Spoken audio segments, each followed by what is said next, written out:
Autobots and Hairy Toast. We finally have a Transformers movie not directed by Michael Bay. Hooray!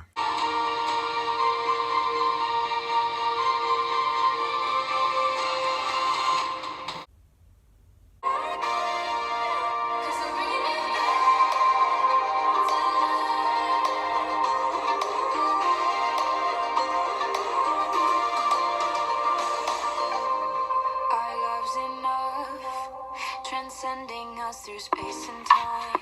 Bumblebee, first live-action Transformers movie not to be directed by Michael Bay. Thank heavens for that. Phew, but by a far more talented director, Travis Knight, and tells the story of after war between Autobots and Decepticons breaks out on Cybertron. Bumblebee flees to Earth, where he meets up with and bonds with Haley Steinfeld's character. She's this teenager living life in the 80s, and she has some personal life struggles of her own. So she and Bumblebee, both outcasts, develop a E.T. style friendship, but the military is searching for a Bumblebee, as they see Bumblebee as a threat to the planet. I reviewed the Bay Transformers movies on my channel back in 2017, so for those of you who weren't following me back then,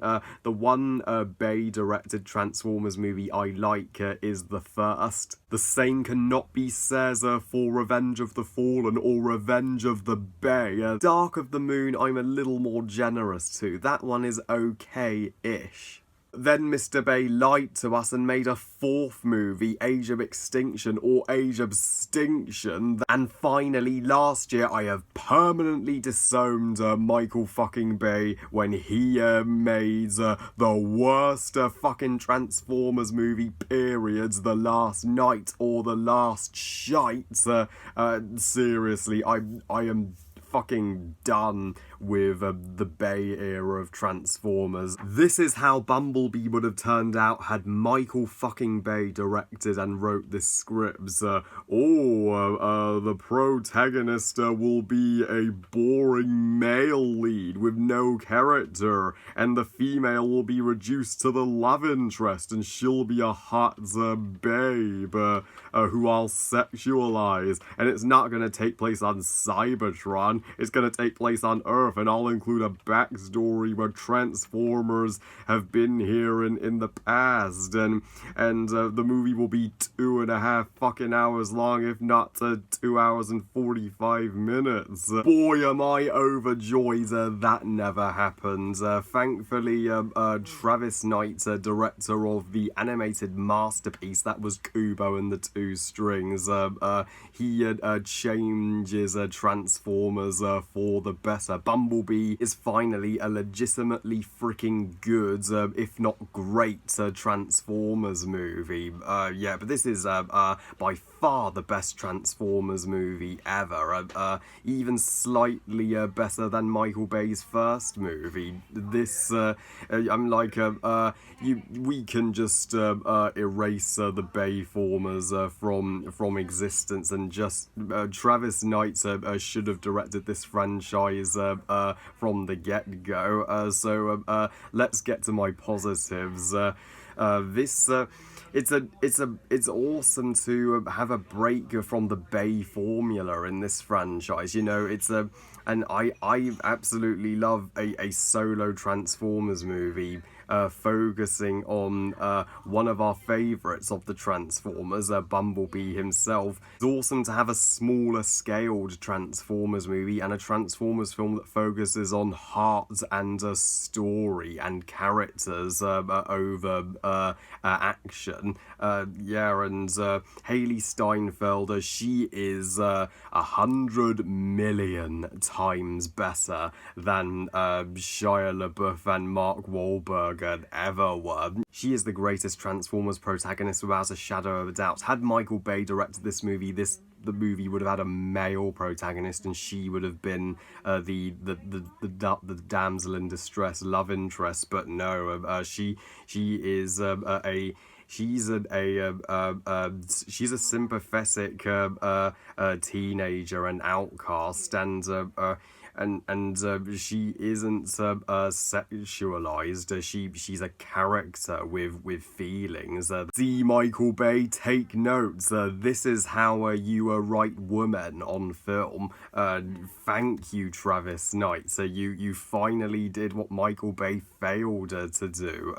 Give us some strong women in Transformers. And as for Bumblebee himself, this Bumblebee is, because he's not written by Michael Bay, he is so much more lovable in comparison. He's so sweet in his desire to protect this girl and to help her find her way. So you 100% buy their friendship. They are the strongest friendships in a movie of 2018. I was crying by the third act of Bumblebee, and I feel that the E.T. similarities worked in Bumblebee's favour. And the visuals of this movie are thankfully legitimately impressive. Michael Bay, he just dumped some CGI shits on in our face without caring, whereas the visual effects artists here, they were thankfully less CGI obsessed, and they gave this CGI character of Bumblebee some heart. There's even one part of the movie that where we see Cybertron and Optimus, and we get a glimpse of the war with the Decepticons, and that was one epic sight. And the action sequences it's action in a Transformers movie where I finally care and give a shit about what's happening to these characters. You know, in the Formers movies, you couldn't tell what the fuck was going on, and you didn't give a fuck about any of the characters in those films. But in Bumblebee, because you adore Haley Steinfeld and Bumblebee so much, you cry when bad things happen to them. You are on your toes in the action whenever her and Bumblebee are on the run from the military. Your action has more stakes to it, so when you feel like our characters are in danger, see Michael Bay, you don't just throw a fireworks explosion on screen every freaking second. And it's even the shortest Transformers film ever made. It's not to 2.5 hours or even drawn out to 2 hours 45 minutes like Age of Extinction. No, this is a running time where all families can happily sit through it and have a blast. Although, as for my negatives, I wouldn't go as far as calling Bumblebee the first masterpiece in the Transformers franchise.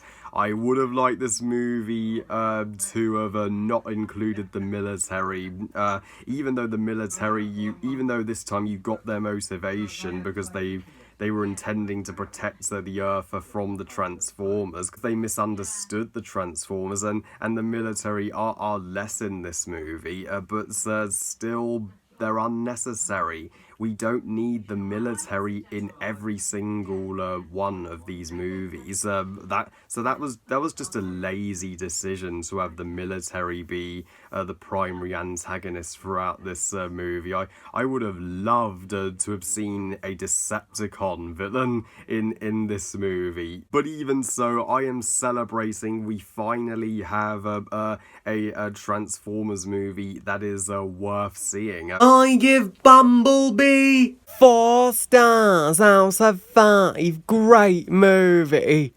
Awesome job, Haley Steinfeld and Travis Knight. Cybertron thanks you hugely for saving this franchise. All we need now is a Optimus Prime movie, primarily taking place on Cybertron. That would be awesome. Well, I love you guys. Thank you for watching. I hope you guys enjoyed this review. And what do you think of Bumblebee? And what's your favourite and least favourite Transformers movie? Please comment and let me know. Please like this video and subscribe. Please follow me on Twitter and on Google Plus and on Instagram. And I'll see you all next time when I review Mary Poppins and its sequel, Mary Poppins Returns. And remember, movies are us.